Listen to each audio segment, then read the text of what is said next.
ಅಧಿಕಾರಿಗಳಿಗೆ, ಮಹಾನಗರ ಪಾಲಿಕೆ ಭ್ರಷ್ಟ ಅಧಿಕಾರಿಗಳಿಗೆ ಬೇಕೇ ಬೇಕು, ಬೇಕೇ ಬೇಕು, ಬೇಕೇ ಬೇಕು, ಬೇಕೇ ಬೇಕು,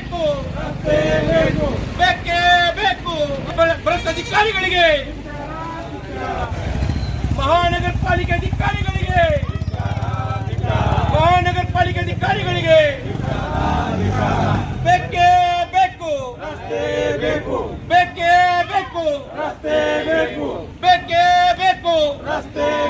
ಸಂವಿಧಾನ ಉಲ್ಲಂಘನೆ ಮಾಡ್ತಾ ಇದ್ದೀರಿ ನೀವು. ಸಂವಿಧಾನ ನಮಗೇನು ಬೀಳ್ತಾ ಇದ್ದಾವ. ಈ ರೀತಿ ಏನದ ರೋಡ್ ಹಾಳಾಗ್ತಾ ಐತೆ, ಜನರ ನೀರು ಬಂದ್ ಬೆಳಗ್ಗೆ ಎಲ್ಲ ಮನವಿ ಸಾಹೇಬ್ರ, ನಾವು ನಿಮಗೆ ಪರ್ಟಿಕ್ಯುಲರ್ ಕೊಡತ್ತೀವಿ, ಬೇರೆ ಯಾವ ಮೇಯರ್ ಅವ್ರಿಗೆ ಕೊಟ್ಟಿಲ್ಲ.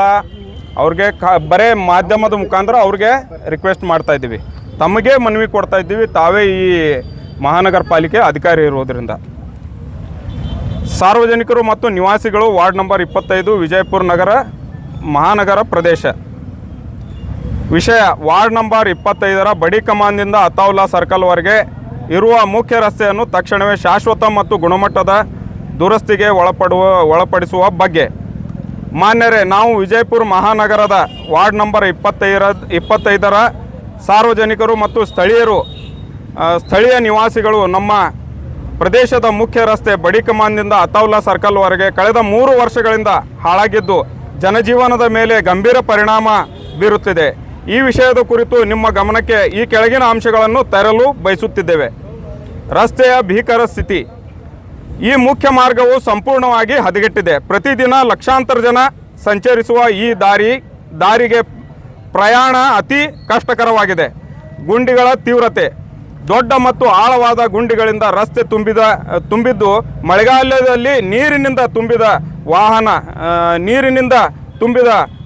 ತುಂಬಿದಾಗ ವಾಹನ ಸವಾರರಿಗೆ ಅಪಾಯಗಳಾಗಿವೆ.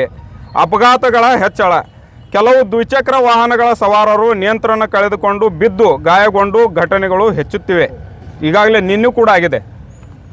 ಸಂಚಾರಕ್ಕೆ ಅಡಚಣೆ: ಹಾಳಾದ ರಸ್ತೆಯಿಂದ ಟ್ರಾಫಿಕ್ ಜಾಮ್ ಮತ್ತು ಪಾದಚಾರಿಗಳಿಗೆ ತೊಂದರೆ ಉಂಟಾಗಿ ಕೆಸರು ಮತ್ತು ಧೂಳಿನಿಂದ ಸಾರ್ವಜನಿಕರ ಆರೋಗ್ಯಕ್ಕೂ ಹಾನಿ ಉಂಟಾಗಿದೆ.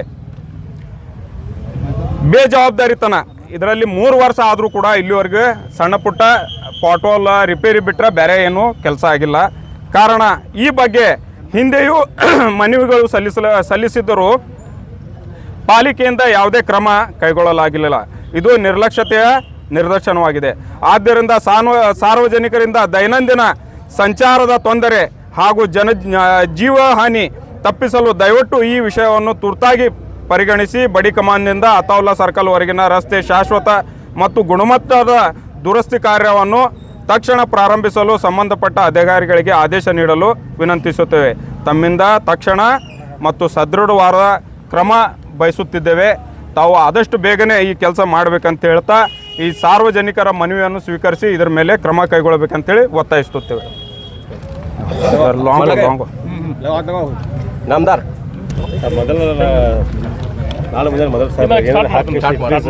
ಬಡಿ ಕಮಾನ್ದಿಂದ ಅತಾವುಲ್ಲಾ ಸರ್ಕಲ್ವರೆಗೆ ಹೋಗುವಂಥ ರಸ್ತೆ ಸಂಪೂರ್ಣವಾಗಿ ಹದಗೆಟ್ಟಿರುವ ಕಾರಣ ಇವತ್ತು ಹೋರಾಟವನ್ನು ಹಾಕ್ಕೊಂಡಿದ್ದೀವಿ. ಈ ಹೋರಾಟದಲ್ಲಿ ನೂರಾರು ಜನ ವಾರ್ಡ್ ನಂಬರ್ 25, 24, 23ರ ನಿವಾಸಿಗಳು ಇಲ್ಲಿ ನೆರೆದಿದ್ದರು. ನಾವು ರಸ್ತೆ ತಡೆಯನ್ನು ಕೂಡ ಮಾಡಿದ್ದೀವಿ. ಈ ಸಂದರ್ಭದಲ್ಲಿ ಮಹಾನಗರ ಪಾಲಿಕೆ ಆಯುಕ್ತರು ಬಂದು ಇನ್ನೊಂದು 2 ತಿಂಗಳಲ್ಲಿ ನಾವು ಈ ರಸ್ತೆ ಕಾಮಗಾರಿಯನ್ನು ತಕ್ಷಣ ಸ್ಟಾರ್ಟ್ ಮಾಡ್ತೀವಿ. ಅಲ್ಲಿವರೆಗೆ ಈಗ ಬಿದ್ದಿರುವ ತ್ಯಾಗು ಗುಂಡಿಗಳನ್ನು ನಾವು ಮುಚ್ಚಿ ಸಾರ್ವಜನಿಕರಿಗೆ ಏನು ಅನಾನುಕೂಲ ಆಗ್ತಾ ಇದೆ ಆ ಅನಾನುಕೂಲವನ್ನು ಸರಿಪಡಿಸ್ತೀವಿ ಅಂಥೇಳಿ ನಮಗೆ ಆಶ್ವಾಸನೆ ನೀಡಿದ್ದಕ್ಕೆ ನಾವು ಹೋರಾಟವನ್ನು ಹಿಂಪಡೆದಿದ್ದೇವೆ. ಮುಂದಿನ ದಿನಗಳಲ್ಲಿ ಇವರು ಅದೇ ರೀತಿ ಮತ್ತೆ ಇದೇ ಧೋರಣೆ, ಇದೇ ರಸ್ತೆ ಕಾಮಗಾರಿ 2 ತಿಂಗಳ ನಂತರ ಮಾಡದೇ ಇದ್ದಾಗ ನಾವು ಈ ಮಹಾನಗರ ಪಾಲಿಕೆಗೆ ಬೀಗ ಜಡಿಯುವಂತಹ ಹೋರಾಟವನ್ನು ಹಾಕ್ಕೊಳ್ತಾ ಇದ್ದೇವೆ. ಆ ತಕ್ಷಣದಿಂದ ಬೀಗ ಜಡಿದು ಅಲ್ಲೇ ಪ್ರತಿಭಟನೆಗೆ ಕೂತು ಸತ್ಯಾಗ್ರಹವನ್ನು ನಡೆಸಲಿದ್ದೇವೆ. ಇದು ಕೇವಲ ನಾವು ಹೇಳ್ತಾ ಇಲ್ಲ, ಇವತ್ತು ಇದು ಮಾಡಿದ್ದೇವೆ, ನಾಳೆ ಅದು ಕೂಡ ಮಾಡ್ತೀವಿ. ಆಶ್ವಾಸನೆ ಆಗಿ ಉಳಿಬಾರ್ದು. ಅದು ಕಾರ್ಯರೂಪಕ್ಕೆ ಬರಬೇಕಂತೇಳಿ ನಾವು ಆಗ್ರಹ ಪಡಿಸ್ತೇವೆ. ಇಲ್ಲ, ಸಂವಿಧಾನಿಕ ಹಕ್ಕಿದೆ. ಅದು ಸರ್ಕಾರಗಳಿಗೆ ಕಿವಿಯ ಮೇಲೆ ನಮ್ಮ ಅಹವಾಲ ನೀಡುವುದಕ್ಕಾಗಿ ನಾವು ಅಲ್ಲಿ ಮುಟ್ಟಿಸುವುದಕ್ಕಾಗಿ ಹೋರಾಟಗಳಾಗ್ತವೆ. ಹೋರಾಟಗಳು ಬೇಕು. ಪ್ರಜಾಪ್ರಭುತ್ವದಲ್ಲಿ ಹೋರಾಟಗಳ ಮಹತ್ವ ಬಹಳ ಇದೆ. ಹೋರಾಟಗಳಿಲ್ಲದೆ ಇಲ್ಲಿ ಜನಸಾಮಾನ್ಯರಿಗೆ ನ್ಯಾಯ ಸಿಗುವುದು ಕಠಿಣ. ಈ ಕಾರಣಕ್ಕಾಗಿ ಹೋರಾಟಗಳು ನಡೀತವೆ. ನಿರಂತರ ಅಸಹಕಾರ, ಜೈಲು ಬರೋ, ಎಲ್ಲ ಥರದ ಬಂದ್ ಮಾಡೋದು, ಎಲ್ಲ ಹೋರಾಟಗಳ ಇದೆ.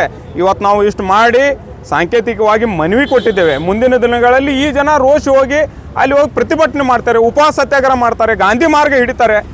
ಹೋರಾಟಗಳು ನಮ್ಮ ಹಕ್ಕಿದೆ, ನಾವು ಮಾಡಬೇಕಾಗ್ತದೆ. ಇಲ್ಲ ಸರ್, ಮೊದಲು ಬಿಜೆಪಿ ಗೌರ್ಮೆಂಟ್ ಇದ್ದು ಬಿಜೆಪಿ ಗೌರ್ಮೆಂಟ್ ಅಂತ ಹೇಳಿ ಅದೇ ಹೇಳ್ಕೊತ ಕೂತಿದ್ರಿ. ಒಂದು 3 ವರ್ಷ ಅಲ್ಲೇ ಹೋಯ್ತು. ಈಗ ಮತ್ತೆ ಒಳ್ಳೆ ಕಾಂಗ್ರೆಸ್ ಸರ್ಕಾರ ರಾಜ್ಯದಲ್ಲಿ ಬಂದು 3 ವರ್ಷಕ್ಕೆ ಹೆಚ್ಚಿಗಾಯ್ತು. ಮತ್ತೆ ಇದೇ ಪರಿಸ್ಥಿತಿ ಜನರಿಗೆ ಸರ್ಕಾರ ಇಲ್ಲಿ ಕಾಂಗ್ರೆಸ್ ಮಂತ್ರಿಯವರು ಏನ್ ಮಾಡ್ತಾ ಇದ್ದಾರೆ? ಒಂದು ಪ್ರಶ್ನೆ. ಹೌದು, ಈಗ ನಮ್ಮ ಮುಸ್ಲಿಂ ಅವರು ಮತ ತಗೊಂಡಿದ್ದಾರೆ ಅಂತೇಳಿ ಜನರು ಆರೋಪ ಮಾಡ್ತಿದ್ದಾರೆ. ಮತ್ತೆ ಉಸ್ತುವಾರಿ ಮಂತ್ರಿ ಜವಾಬ್ದಾರಿ ಇದೆ ಅಥವಾ ಇಲ್ಲ? ಇಲ್ಲ, ಅವರು ಮಳೆ ಬಂದ ನಾವು ಈಗ ಅವ್ರ ಗಮನಕ್ಕೂ ನಮ್ಮ ಮಾನ್ಯ ಸಚಿವರಾದ ಗಮನಕ್ಕೆ ತರ್ತೀವಿ. ಈಗಾಗಲೇ ನಾವು ಮಹಾನಗರ ಪಾಲಿಕೆ ಆಯುಕ್ತರ ಮುಖಾಂತರ ಅವ್ರಿಗೆ ಹೇಳಿದ್ವಿ, ಬಿಜಾಪುರ ನಗರದಲ್ಲಿ ಉಚ್ಚಾಟಿತ ಶಾಸಕ ಇರೋದ್ರಿಂದ ಅವರು ಬಿ ಜೆ ಪಿಯಲ್ಲಿ ಇಲ್ಲ, ಈ ಕಡೆ ಯಾವ ಕಡೆನೂ ಇಲ್ಲ. ಉಚ್ಚಾಟಿತ ಶಾಸಕರ ಆಡಳಿತ ಇರುವುದರಿಂದ ಈ ಎಲ್ಲ ಅವಾಂತರಗಳು ಆಗ್ತಾ ಇದ್ದಾವೆ. ಇಲ್ಲಿ ಕಾಂಗ್ರೆಸ್ ಶಾಸಕ ಇಲ್ಲ, ಮೊದಲೇ ಮಾತು. ಆದರೂ ನಾವು ಉಸ್ತುವಾರಿ ಸಚಿವರಿಗೆ ಈ ಗಮನ ತರ್ತೀವಿ. ಕಾಂಗ್ರೆಸ್ದವರಿದ್ದಾರೆ, ಉಸ್ತುವಾರಿ ಸಚಿವರುಗಳಿಗೆ ನಾವು ಹೇಳ್ತೀವಿ. ಈ ಹಿಂದೂ ಕೂಡ ಇವರ ಅಸಹಕಾರ ಆದಾಗ ಎಂ ಬಿ ಪಾಟೀಲ್ ಸಾಹೇಬರು ಮುಂದೆ ಬಂದು ನಾನಿದ್ದೀನಿ ಬಿಜಾಪುರ ನಗರಕ್ಕೆ ಅಂತೇಳಿ ಪ್ರತಿ ಕೆಲಸ ಮಾಡಿದ್ದಾರೆ. ಈಗಲೂ ಕೂಡ ಈ ಏನು ಅಹವಾಲಿದೆ, ಈ ರಸ್ತೆ ಅಹವಾಲ ಮತ್ತು ಅಲ್ಪಸಂಖ್ಯಾತರ ಓಣಿಗಳ ಪ್ರತಿಯೊಂದು ಕೆಲಸಕ್ಕೆ ನಾವು ಹೋಗಿ ಎಂ ಬಿ ಪಾಟೀಲ್ ಸಾಹೇಬರಿಗೆ ಒಂದು ಕೆಲಸದ ಒಂದು ಪಟ್ಟಿ ಮಾಡಿಕೊಂಡು ಈ ಏರಿಯಾದಲ್ಲಿ ಕೆಲಸ ಆಗಿಲ್ಲ ಸಾಹೇಬ್ರ, ತಾವು ಈ ಕೆಲಸ ಮಾಡ್ಬೇಕಂತ. ಇಲ್ಲ, ಕೊಟ್ಟಿಲ್ಲ. ಆಯಾ ವಾರ್ಡಿನ ಮೆಂಬರ್ಗಳು ಕೊಡ್ಬೇಕಾಗ್ತದೆ. ಆಯಾ ವಾರ್ಡಿನ ಮೆಂಬರ್ಗಳು ಕೊಡಬೇಕು, ಮೇಯರ್ಗಳು ಕೊಡಬೇಕು. ಜನಸಾಮಾನ್ಯ ಮಾಡಿದ್ದಾರೆ, ಮತ್ತು ನಾವು ಯಾಕೆ ಆಯ್ಕೆ ಮಾಡಿ ಕಳಿಸಿದ್ದೇವೆ ಅವ್ರಿಗೆ? ಯಾರು ಕೊಟ್ಟಿದ್ದಾರೆ? ಅವ್ರು ಕೊಟ್ಟಿದ್ದಾರೆ. ಅಲ್ಲಿ ಕಾರ್ಯ ನಡೆದಿದೆ, ಕೆಲಸ ಆಗ್ತಾ ಇದೆ. ಯಾವಾಗ? ಹೌದು, ಅವರ ಹಾದಿಯಿಂದ ಹಾದು ಹೋಗಿ ಆದೇಶ ಮಾಡಿದ್ರು, ಇದು ಕೆಲಸ ಮಾಡಪ್ಪ ಇಮಿಡಿಯೇಟ್ಲಿ ಅಂತ ಹೇಳಿ. ಅಲ್ಲಿ ಏನು ತಾಂತ್ರಿಕ ಸಮಸ್ಯೆ ಆಗಿತ್ತು, ಈಗ ಕಮಿಷನರ್ ಅವ್ರು ನಿಮ್ಗೆ ಹೇಳಿದ್ರ? ಇಲ್ಲ, ನಾನು ಏನು ಹೇಳ್ತಾ ಇದ್ದೀನಿ, ಒಂದ್ ನಿಮಿಷ ಕೇಳಿ. ಒಂದ್ ನಿಮಿಷ ಕೇಳಿ ಸರ್. ರಿಸರ್ವ್ ಫಂಡ್ ಇಲ್ಲ, ಇದು ಆಗಲೇ ಹಾಕಿದಾರ ಅಂತ ಹೇಳಿದ್ರು ಅವರು. ಓಕೆ, ನಾವು ಒಪ್ಕೊಳ್ಳೋಣ. 2 ತಿಂಗಳು ಟೈಮ್ ಕೊಟ್ಟಿದ್ದೀವಿ. ನಾನು ಒಬ್ಬ ಕಾಂಗ್ರೆಸ್ ಮ್ಯಾನ್ ಆಗಿ ಮುಂದಿನ ದಿನಗಳಲ್ಲಿ ಇಲ್ಲಿ ಹೋರಾಟಕ್ಕೆ ನಾ ಇಳ್ತಾ ಇದ್ದೀನಿ. ನಮ್ಮದೇ ಕಾಂಗ್ರೆಸ್ ಸರ್ಕಾರ ಇದ್ರೂ ಕೂಡ ನಾವು ಈ ರಸ್ತೆ ಆಗಲಿ ಅಂತೇಳಿ ಮಹಾನಗರ ಪಾಲಿಕೆ ವಿರುದ್ಧ ನನಗೆ ಗೊತ್ತಿದೆ. ಅಷ್ಟು ಸೆನ್ಸ್ ಇದ್ದಾಗ ನಾವು ಹೋರಾಟಕ್ಕೆ ಇಳಿದಿದ್ವಿ. ಯಾರ ವಿರುದ್ಧ ಮಾಡ್ತಾ ಇದ್ದೀವಿ, ಏನು ಮಾಡ್ತಾ ಇದ್ದೀವಿ ಅನ್ನೋದು. ಮಹಾನಗರ ಪಾಲಿಕೆ ಮೇಯರು, ಮಹಾನಗರ ಪಾಲಿಕೆ ಆಯುಕ್ತರು, ಮಹಾನಗರ ಪಾಲಿಕೆಯ MLA ಈ ಎಲ್ಲರ ವಿರುದ್ಧ ಹೋರಾಟ ಮಾಡ್ತಾ ಇದ್ದೇವೆ. ಇದು ಕ್ಲಿಯರ್ ಇದೆ. ಇದು ಆಗದೇ ಇದ್ದಾಗ ಮುಂದಿನ ಹೋರಾಟ ನಿಮ್ಮ ಮುಖಾಂತರ ಜನರಿಗೆ ಮುಟ್ತದೆ. ಆ ಥರ ಹೋರಾಟ ಮಾಡ್ತೀವಿ. ಇದು ಎಚ್ಚರಿಕೆ. ಇದು ನೀವು ಕೂಡ ಅದನ್ನು ತೋರಿಸಬೇಕಾಗ್ತದೆ. ನಿಮಗೆ ಬಂದ್ ಮಾಡೋಕ್ಕೆ ಪ್ರಯತ್ನ ಮಾಡ್ತಾರೆ, ಆವಾಗ ನೀವು ತೋರಿಸಿ. रहमतुल्लाहि बरकातहू। जैसा कि आप देख रहे हैं, JM रोड पर आज बड़े पैमाने पर प्रोटेस्ट किया गया। ये प्रोटेस्ट जिसलिए किया गया है, बड़े ही अफसोस के साथ मुझे कहना पड़ रहा है कि मूलभूत सुविधा देने में यहाँ की महानगर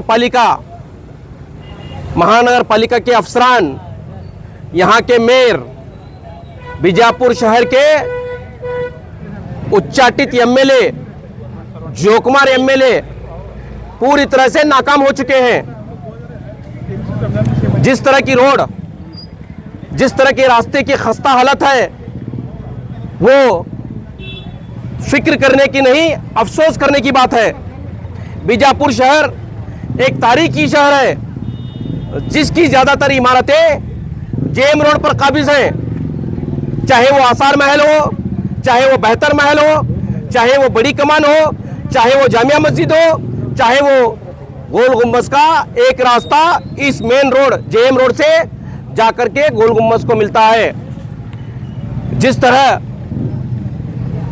तारीखी इमारतों की ना अनदेखी की जा रही है, उसी तरह बीजापुर शहर के माइनॉरिटीज इलाकों को भी अनदेखा करके, उसे खस्ता हाल करके, उसे सनम घोषित करने की एक नाकाम कोशिश की जा रही है, जिसे बीजापुर शहर के मुसलमान ना काबिले कबूल ना काबिले बर्दाश्त करेंगे। और बीजापुर शहर की दो तस्वीरें हैं। जिस तरह बीजापुर का नाम बदल करके विजयपुर रखा गया है, उसी तर्ज पर एक विजयपुर गांधी चौक के उस तरफ है और एक बीजापुर गांधी चौक के इस तरफ है। एक अफसोसजनक बात है, ये एक निहायती शर्म वाली बात है कि बीजापुर शहर में इस तरह का दोहरा रवैया, इस तरह का दोहरा मापदंड बीजापुर शहर में माइनॉरिटीज के इलाकों के साथ किया जा रहा है। इसकी वजह क्या है? मैं यहाँ के बीजापुर शहर के एमएलए से, यहाँ के महानगर पालिका के अफसरान से, यहाँ के मेयर से पूछना चाहूँगा, क्या यहाँ के रहने बसने वाले, जेएम रोड के रहने वाले बसने वाले क्या दो नंबर की शहरी हैं, क्या दूसरे दर्जे के शहरी हैं? मेरा ये साफ सवाल है। हम बिल्कुल भी इस बात को मानने के लिए तैयार नहीं है कि हम हिंदुस्तान के नंबर 2 के दर्जे के शहरी हैं। हम 1 नंबर के दर्जे के शहरी हैं। इस बात में कोई शक शुबा नहीं है, इसमें कोई दो राय नहीं है। हिंदुस्तान वालों को ये बात समझने की जरूरत है, बीजापुर वालों को ये बात समझने की जरूरत है। हम अपने हुकूक की खिलाफ वर्जी होने बिल्कुल भी नहीं होने देंगे, चाहे हम इसके लिए कुछ भी करना पड़े, हम कर गुजरने के लिए तैयार हैं। हम या तो इज्जत से रहेंगे, हमारे हुकूक के किसी भी तरह के पामाल होने नहीं देंगे, या तो हम हंसी खुशी से मर जाएंगे। हम बेशर्मी की जिंदगी, बेइज्जती की जिंदगी बिल्कुल भी बर्दाश्त नहीं करेंगे। ये मेरा आपके माध्यम से यहाँ के सिटी एमएलए, यहाँ के महानगर पालिका और यहाँ के महानगर पालिका के जितने भी जिम्मेदार अफसरान हैं, उनको मेरा एक खुला चैलेंज है। हम किसी तरह की भी नाइंसाफी बर्दाश्त नहीं करेंगे इंशाअल्लाह ताला। अगर जिस तरह का वक्त यहाँ के महानगर पालिका के कमिश्नर ने हमें एक वक्त दिया है, अगर उस वक्त के अंदर जेएम रोड और माइनॉरिटीज के जितने भी इलाके हैं, अगर वहाँ पर काम शुरू नहीं किया गया तो आने वाले दिनों में इस बीजापुर जेएम रोड को पूरी तरह से बंद किया जाएगा और एक एक बच्चा जेएम रोड का एक एक बच्चा रोड पर आएगा। उसके बाद जो हालात होंगे उसके जिम्मेदार बीजापुर शहर के महानगर पालिका के अफसरान और यहाँ का सिटी एमएलए और यहाँ के मेयर होंगे। हमसे फिर बाद में जवाब नहीं पूछा जाएगा, उसके जवाबदार आप खुद होंगे इंशाअल्लाह ताला। अस्सलाम वालेकुम रहमतुल्लाहि व बरकातहू। इतनी समस्याएं हो रही है, फिर उस्तुवारी मंत्री को इसकी खबर है या नहीं? जैसा कि आपने भी इरफान शेख साहब ने भी कहा कि किसी तरह का पर्दा एमबी पाटिल साहब के भी आंखों पर डाला जा रहा है। उस एक एक पर्दे को उठाने का काम बीजापुर शहर के वासी करेंगे, माइनॉरिटीज़ के इलाके के शहरी करेंगे, हमारे लीडरान करेंगे और हमारे मेम्बरान, जो खास करके माइनॉरिटीज़ के मेम्बरान को जिस तरह अनदेखा किया जा रहा है, महानगर पालिका में उनकी बातों को अनदेखा किया जा रहा है, अनसुना किया जा रहा है, ये भी हम बर्दाश्त नहीं करेंगे। हमारे मेम्बरान, हमारे लीडरान को अगर उनकी बात पर गौर व फिक्र नहीं किया गया, उनकी बात पर उनके जो भी प्रॉब्लम्स महानगर पालिका में वो लेके जाएंगे, उस पर अमल नहीं किया जाएगा, तब भी हम एक एक मेंबर के लिए खड़े, उनके साथ में कंधे से कंधा मिलाकर खड़े होंगे, उनके लिए भी उग्र होराट करेंगे। वो कोई ऐसे ही चुनकर नहीं आए, उन्होंने भी अपना तन मन धन, अपना खून पसीना एक करके महानगर पालिका को गए हैं। वो भी उनकी बातों पर भी गौर व फिक्र करने की ज़रूरत है। मैं महानगर पालिका के अफसरान, कमिश्नर साहब से भी ये मुद्दबाना गुजारिश भी है और ये मेरी चेतावनी है कि किसी तरह के भी माइनॉरिटीज़ के मेम्बरान की अनदेखी न की जाए, यहाँ के लीडरान की भी अनदेखी न की जाए, उनके एक एक बात पर अमल करने की पूरी कोशिश करें, पूरा अमल करके दिखाया जाए। अभी जो यहाँ पर प्रदर्शन किया गया ये किसके खिलाफ था? उस्तुवारी मंत्री के खिलाफ था या कॉरपोरेशन के खिलाफ था, क्या नगर शासक के, किसके खिलाफ था? ये जो प्रोटेस्ट था, पहले तो सबसे पहले महानगर पालिका की जिम्मेदारी है कि वो अपने जितने भी रास्ते हैं शहर के, उसका पूरी तरह से ख्याल रखें, उसकी निगहबानी करें। ये प्रोटेस्ट पहले तो महानगर पालिका के खिलाफ था, उसके बाद यहाँ का जो जोकमार एमएलए है, जो स्टेज पर खड़े होकर के करतब करता रहता है, उस जोकमार के खिलाफ है। देखिए, मैं एक अच्छे आपके माध्यम से यहाँ के नगर शासक को धर्म कटली को एक सजेशन देता हूँ कि वो कॉमेडी बहुत अच्छी कर लेते हैं। मेरा एक उनको सजेशन है कि वो लाफ्टर चैलेंज में चले जाएं, क्योंकि जिस तरह की तालियां, जिस तरह का हास्य रस वो एक स्टेज पर खड़े होके करते हैं, मुझे जहाँ तक मालूम है कि एक कवि और एक जो लाफ्टर चैलेंज में जो चैलेंजर होता है वो भी नहीं कर सकता। और ये कपिल शर्मा से भी आगे जाएंगे, इनका शो कपिल शर्मा से भी आगे जाएगा। मेरा एक सजेशन है, अगर वो जोकमार एमएलए, बीजापुर सिटी का जोकमार एमएलए अगर उस पर अमल करेगा तो बीजापुर शहर का जो नाम बदनाम हुआ है, जो इस सियासत में आए हैं, इससे काफ़ी बदनाम हो चुका है, अगर उसमें जाएंगे तो बीजापुर शहर का नाम होगा। ಇನ್ನಷ್ಟು ಸುದ್ದಿಗಾಗಿ ನಮ್ಮ ನ್ಯೂಸ್ 11 ಕರ್ನಾಟಕ ಚಾನೆಲ್ಗೆ ಲೈಕ್ ಮಾಡಿ, ಶೇರ್ ಮಾಡಿ, ಸಬ್ಸ್ಕ್ರೈಬ್ ಮಾಡಿ।